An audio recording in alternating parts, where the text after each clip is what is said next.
बहुत समय पहले की बात है। एक गांव में राधा नाम की एक औरत रहती थी। राधा बहुत ही समझदार थी। उसके पास एक भेड़ थी। भेड़ जो दूध देती, राधा उसमें से कुछ दूध बचा लेती। उस दूध से वह दही जमाती, दही से मक्खन निकाल लेती। छाछ वह पी लेती, लेकिन मक्खन से घी निकाल लेती। उस घी को राधा एक मटकी में डाल लेती। धीरे धीरे मटकी घी से भर गई। राधा ने सोचा, अगर घी को नगर में बेचा जाए तो काफ़ी पैसे मिल जाएंगे। इन पैसों से वह घर की ज़रूरत का सामान खरीद सकती है। यह सोचकर वह घी की मटकी सिर पर उठाकर नगर की ओर चल पड़ी। उन दिनों आवाजाही के अधिक साधन नहीं थे। लोग अधिकतर पैदल ही सफ़र करते थे। रास्ता बहुत लंबा था, गर्मी भी बहुत थी। राधा जल्दी ही थक गई। उसने सोचा, थोड़ा आराम कर लूं। घी की मटकी एक तरफ रखकर वहां एक वृक्ष के नीचे बैठ गई। शीतल छाया में बैठते ही उसे नींद आ गई। आँख खुलने पर उसने देखा, घी की मटकी वहां नहीं थी। उसने घबराकर इधर उधर देखा।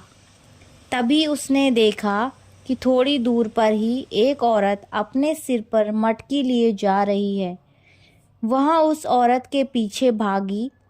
पास पहुंचने पर राधा ने अपनी मटकी झट पहचान ली। राधा ने अपनी घी की मटकी मांगी। वह औरत बोली, यह मटकी तो मेरी है, तुम्हें क्यों दूं? राधा ने बहुत विनती की, परंतु उस औरत पर कुछ असर न हुआ। उसने राधा की एक न सुनी। राधा उसके पीछे पीछे चलती नगर तक पहुंच गई। नगर में पहुंचकर राधा ने मटकी के लिए बहुत शोर मचाया।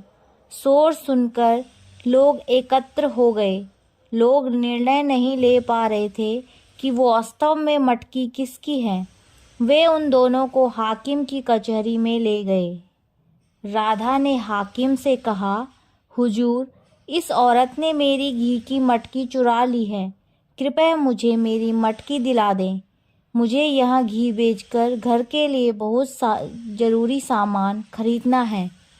तुम्हारे पास यहाँ घी कहाँ से आया और इसने कैसे चुरा लिया? हाकिम ने पूछा। मेरे पास एक भेड़ है, उसी के दूध से मैंने यहाँ घी जमा किया है। रास्ते में आराम करने के लिए मैं एक वृक्ष की छाया में बैठी तो मुझे नींद आ गई। तभी यह औरत मेरी मटकी उठाकर ले गई।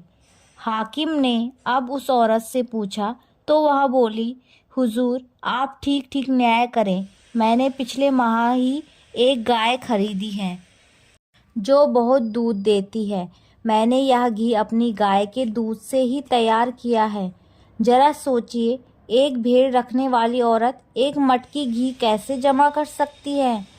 हाकिम दोनों की बातें सुनकर दुविधा में पड़ गया।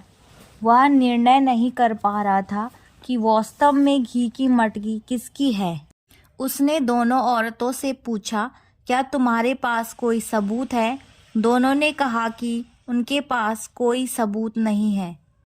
तब हाकिम को एक उपाय सूझा। उसने दोनों औरतों से कहा, वर्षा के कारण कचहरी के सामने कीचड़ जमा हो गया है।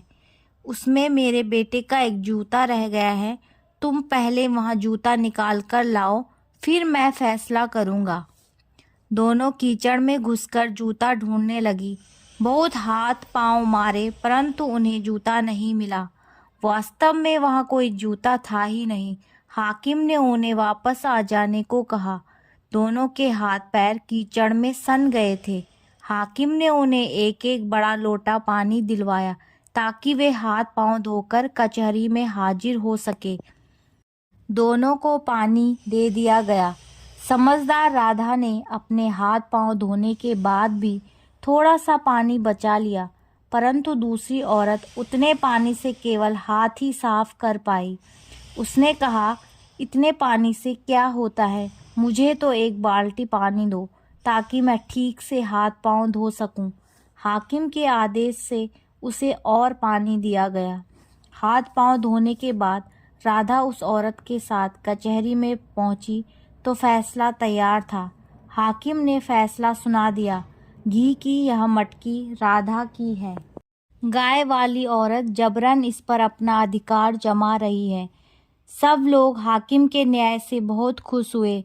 उन्होंने स्वयं देख लिया कि भेड़ वाली औरत ने कितने संयम से सिर्फ एक लोटा पानी से ही हाथ पांव धो लिए थे। गाय वाली औरत में संयम नामात्र का भी नहीं था। भला वह घी कैसे जमा कर सकती थी।